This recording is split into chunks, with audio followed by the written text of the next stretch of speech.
जहाँ अनेकों बार नील रात भगवान का विचरण भी हुआ और साक्षात काशीनाथ भगवान का जहाँ पर जन्म हुआ। ऐसी वाराणसी नगरी के समीप ही एक महागंगा नाम की नगरी, छोटा सा वो नगर था और उस छोटे से महागंगा नाम के नगर के निकट ही एक उसके किनारे पर ही मृत गंगा नाम का एक छोटा सा तालाब। उस तालाब में अनेक जलीय प्राणी रहते थे, कितने ही मत्स्य कच्छ पानी उसमें विचरण करते थे, उसके अंदर रहते थे और उसी तालाब में दो छोटे छोटे कछुए रहते थे।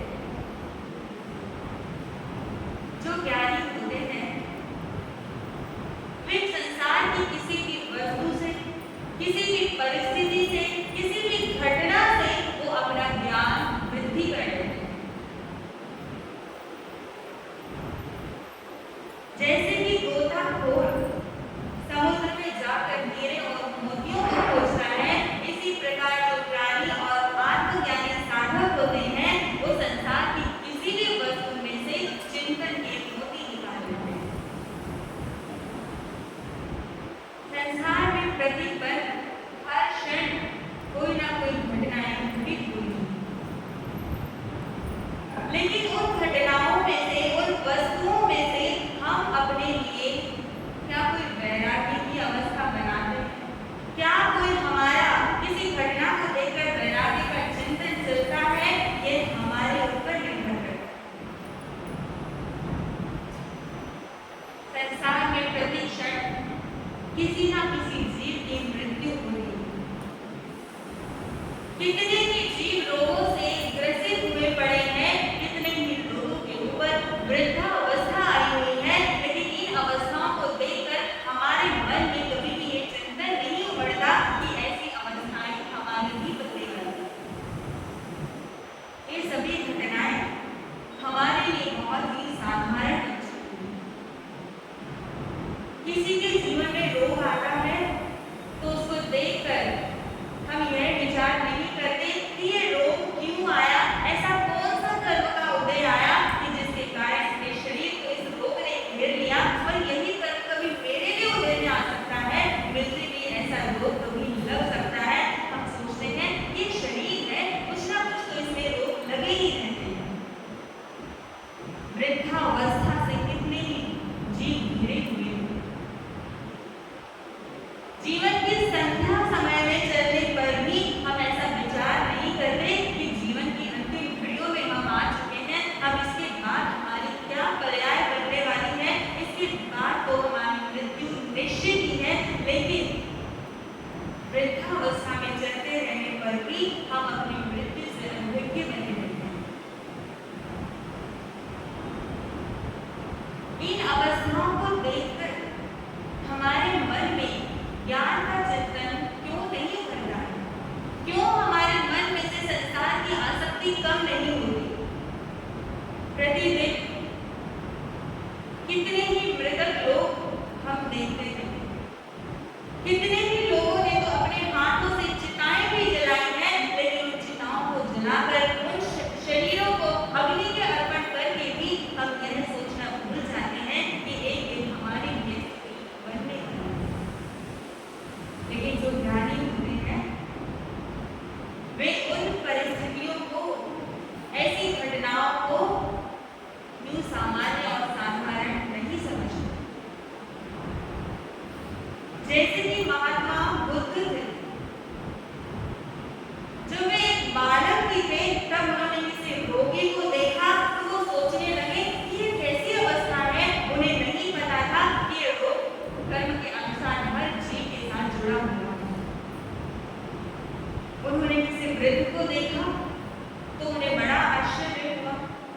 अपने नजरों के सामने से निकलते हुए किसी की अर्थी को देखा तो उन्हें बहुत ही हैरानी हुई कि जीव क्या से क्या हो जाता है, कैसी कैसी घटनाएं घटित हो जाती हैं। जब उन्हें ज्ञान हुआ कि कर्म के अनुसार शरीर में रोग भी आते हैं, अवस्थाओं के अनुसार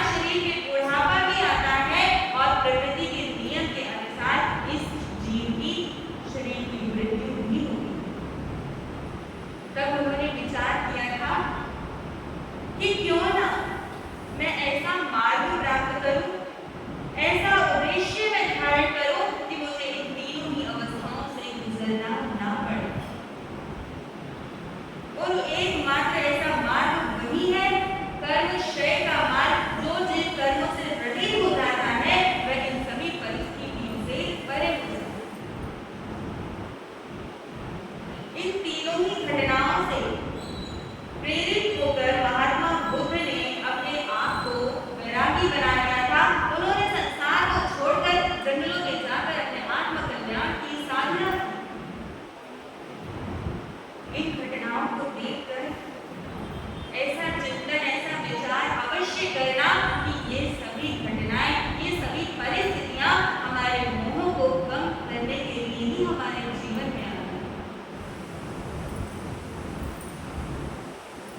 इस पूर्व नामक अध्याय के माध्यम से इस कछुए को उदाहरण बनाकर तीर्थंकर प्रभु ने हमें एक ऐसा उपदेश दिया है कि जीव कछुए की तरह अपनी इंद्रियों का गोपन कैसे करे।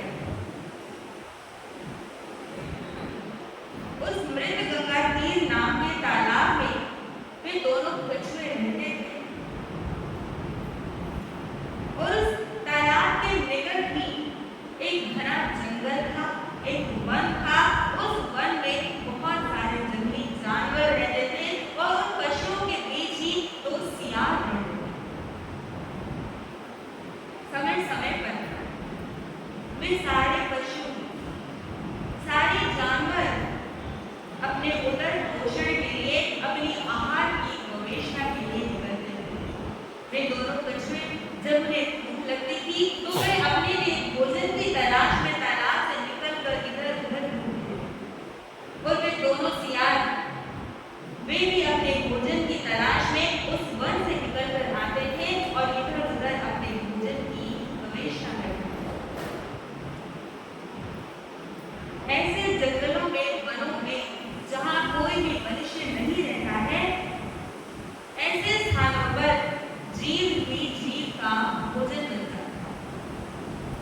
और जो छोटे प्राणी होते हैं वे अपने भोजन की तलाश में दूसरे बड़े प्राणियों का ही भोजन बन जाते हैं, दूसरे जीवों का भी शिकार बन जाते हैं। एक दिन की बात है, वे दोनों कछुए तालाब से अपने भोजन की तलाश में निकले, इधर उधर घूम रहे हैं और उधर वन से वे दोनों सियार भी अपने आहार की खोज में थे। आज वे दोनों सियार घूमते घूमते उस तालाब के निकट पहुंच गए और उस तालाब के निकट आकर उन दोनों सियारों ने उन दोनों कछुओं को देखा तो वे उनके निकट आए। उन दोनों कछुओं ने जब देखा कि दो सियार हमारी ओर लपकते हुए आ रहे हैं और हमारे अंगों बांग तो बहुत कोमल है, एक ही क्षण में ये हमारे अंगों को तोड़ देंगे और ये खा जाएंगे और हम जीवित नहीं बच पाएंगे। ऐसा विचार करके उन दोनों कछुओं ने अपने अंगों को संकोच किया।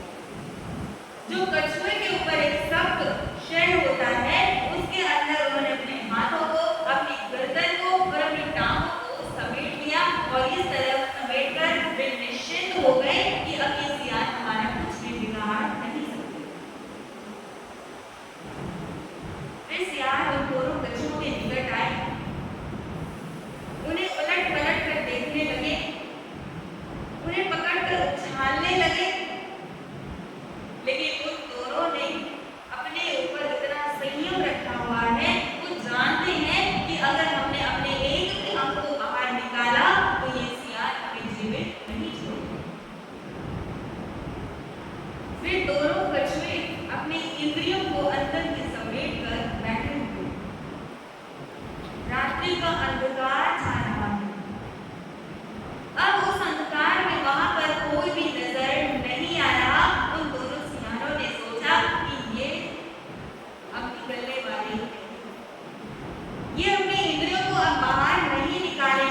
कछुए का मन चंचल हो रहा है, अस्थिर हो गया है। उसने अपनी दूसरी टांग भी निकाली, दोनों हाथ भी बाहर निकाल दिए और अपनी गर्दन भी उसने बाहर निकाल दी। परिणाम यह हुआ कि उन सियारों ने उस कछुए के सारे अंगों को तोड़कर छिन्न भिन्न कर दिया और वह कछुआ मृत्यु को प्राप्त हो गया।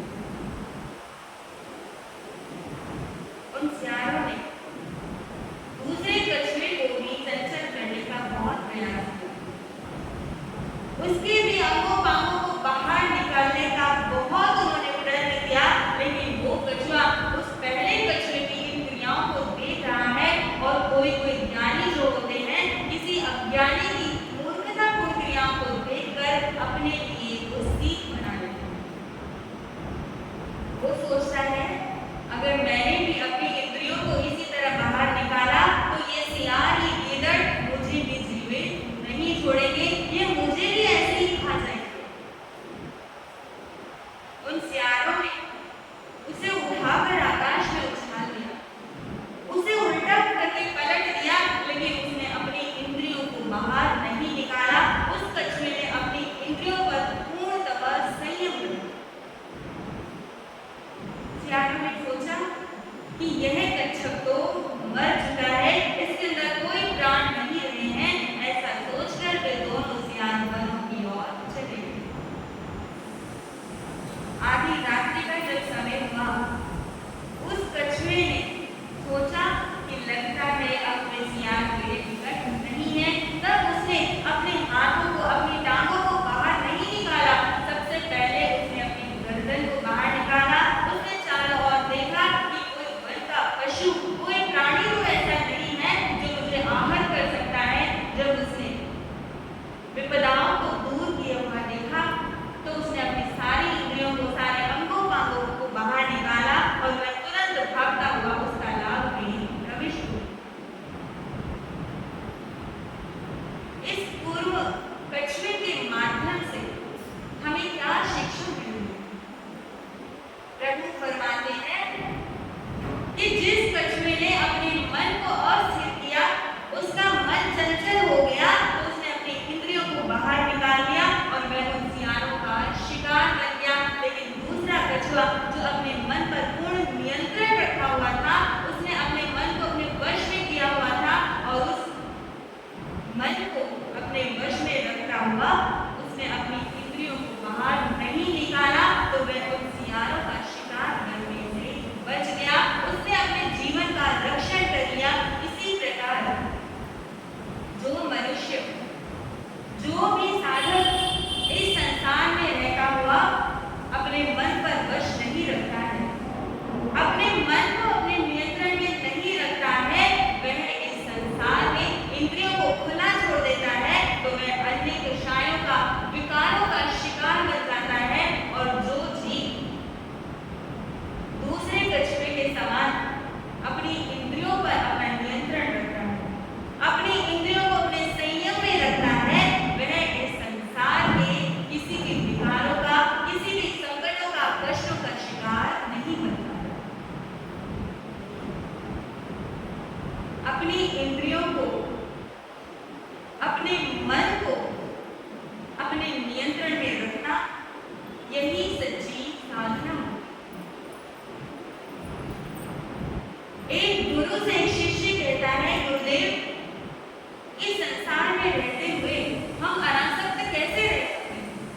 संसार के सभी कार्य करने पड़ते हैं, अपने परिवार का पालन पोषण करना पड़ता है, तो उसमें मोह तो रहता ही है। तो हम दुनिया में रहते हुए अपनी आत्मा को इस संसार के विकारों से, कषायों से मुक्त कैसे रख सकते हैं? गुरुदेव, आप मुझे बताएं, अनासक्त योग क्या होता है? प्रश्न का उत्तर देने के लिए गुरु ने एक क्रियाकलाप किया। गुरु ने एक जलता हुआ दीपक उस अपने शिष्य को दिया और कहा कि जाओ, निकट ही एक बहुत बड़ा महल है, बहुत बड़ा एक भवन है, वहां पर विदेश की बहुत सुंदर सुंदर वस्तुएं रखी हुई हैं, अलग अलग कक्ष वहां पर बने हुए हैं और भिन्न भिन्न कक्षों में भिन्न भिन्न वस्तुएं रखी हैं, आकर्षक वस्तुएं वहां पड़ी हुई हैं। ये दीपक लेकर जाओ और वहां पर बहुत अंधकार है, रात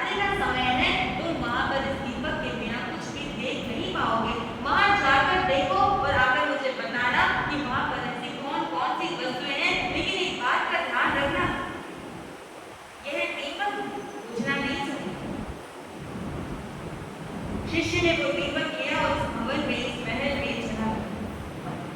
वहां के सारे द्वार, सभी खिड़कियां खुली पड़ी। उस भवन में गया तो एक एक कक्ष में घूम रहा है और तभी हवा के झोंके चलने लगे और हवा के झोंकों के चलने से वो दीपक की जो शिखा थी वो चंचल होने लगी। मैं वर्षों को देख रहा है, लेकिन उसे ये ध्यान भी है कि गुरुदेव ने कहा था इस दीपक को बुझने नहीं देना है। तो इस दीपक को अगर मैं बुझने नहीं दूंगा तभी तो मैं यहाँ की वस्तुएं देख पाऊंगा, और अगर ये दीपक बुझ गया और यहाँ अंधकार छा गया तो मैं यहाँ से निकलने का मार्ग भी नहीं ढूंढ पाऊंगा। हवा के झोंके तेज होते जा रहे थे। वे अपने दीपक की शिखा को सुरक्षित रखने के लिए प्रयत्नशील। इधर का झोंका आता है तो इधर से उसकी ओर करता है, उधर से झोंका आता है तो उधर से उसकी दीप शिखा की सुरक्षा करता है, और वह उसका सारा ध्यान उस दीप शिखा को सुरक्षित रखने में ही केंद्रित हो गया। दीपक को लेकर भवन के सारे कक्षों में घूम रहा था। सारी वस्तुएं वहां पर पड़ी हुई हैं, लेकिन किसी भी वस्तु की तरफ क्या उसका ध्यान जाएगा? उसका ध्यान उस दीपक की लौ को बचाने में लगा हुआ है। पूरा महल घूमकर आ गया और आकर गुरु के चरणों में वो दीपक प्रज्वलित रख दिया। बस बताओ जरा मुझे महल में क्या क्या देखकर आए हो? कौन कौन सी वस्तुएं तुम्हें आकर्षक लगी हैं? क्या तुम्हें वहां पर पसंद आया है गुरुदेव? आपने मुझे भवन में वस्तुओं को देखने के लिए भेजा था, लेकिन ये हिदायत दी थी कि इस दीपक को बुझने मत देना। वहां तो हवा के इतने झोंके चल रहे थे, अगर मैं वस्तुओं को देखने में लग जाता, उनके आकर्षण में मैं उलझ जाता तो इस दीपक को बुझाकर ही लेकर आता। मैं तो इस दीपक को प्रज्वलित रखने के लिए ही लगा रहा और इस दीपक को जलता हुआ मैं आपके पास लेकर आया। मैं वहां कोई वस्तु नहीं देखता। यही है अनासक्ति योग का एक साधन। इस संसार में रहते हुए ये जो तुम आत्मा हो, यह है दीपक के समान। अप्पा दीवो भव, आत्मा ही तुम्हारा दीपक है। जो जीव इस दीपक को प्रज्वलित रखता है, इसके ऊपर अपना ध्यान केंद्रित रखता है, वो संसार में घूमता हुआ, संसार की सभी गतियों में घूमता हुआ भी अपने आप को कभी भी बुझने नहीं देता है। देखो, तुमने वहां सभी वस्तुओं को तो देखा, सभी कक्षों में तुम घूमे, लेकिन किसी भी वस्तु के प्रति तुम्हारी आसक्ति नहीं हुई। ऐसा इसलिए हुआ क्योंकि तुमने अपना ध्यान दीपक पर रखा, उसे प्रज्वलित करने में रखा। इसी तरह यदि तुम अपनी आत्मा पर ध्यान दोगे, उसी को प्रज्वलित रखोगे, उसके ज्ञान को बढ़ाओगे, तो तुम्हें संसार में कोई भी आकर्षित नहीं कर सकता है। यही अनासक्ति होती है। संसार में रहते हुए भी, घर परिवार में रहते हुए भी आप उच्च कोटि के साधक बन सकते हैं। जो अपने मन को जीत लेता है, वो अपनी पांचों इंद्रियों को जीत लेता है। जो पांचों इंद्रियों को जीतता है, वह इस संसार का सर्वोत्कृष्ट साधक कहलाता है। गौतम स्वामी क्या फरमाते हैं? एहे जे जिया पंच, पंच जे जिया दस, दस हाउ जड़े ताड़म सब सत्तो जिया महम। मैंने एक को जीता, एक यानी मेरा मन। जब मन को जीता तो पांचों इंद्रियां मेरी मुट्ठी में हो गई। इन 6 शत्रुओं को जीता तो 4 कषाय भी मेरे काबू में हो गए, उन पर भी मैंने विजय प्राप्त कर ली। और जो साधक इन 10 शत्रुओं पर विजय प्राप्त कर लेता है, वो संसार के सभी शत्रुओं का विजेता बन जाता है। इसलिए प्रभु इस अध्याय के अंतर्गत फरमाते हैं कि अपनी इंद्रियों को वश में करते हुए, अपनी आत्मा पर ध्यान केंद्रित करते हुए इस संसार में रहना, संसार के सभी कार्य करना, लेकिन अनासक्त भाव से संसार की किसी परिस्थिति में, किसी व्यक्ति में, किसी वस्तु अथवा किसी घटना में आसक्ति मत रखना। कोई भी राग अथवा द्वेष का भाव मत रखना। उस कछुए के समान अपने इंद्रियों का संगोपन करके इस संसार में रहना, वही साधक, वही जीव अपना कल्याण कर सकता है।